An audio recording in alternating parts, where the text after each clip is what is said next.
بهذا الامر فلتحمد الله، واذا كنت بعيدا عن هدي رسول الله فلتتب ولترجع الى الله.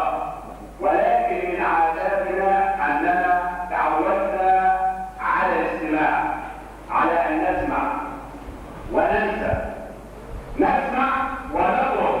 ولكن هذا السماع وهذا الاستماع انت مسؤولا عنه يوم القيامه يا عبد الله بين يدي الله عز وجل.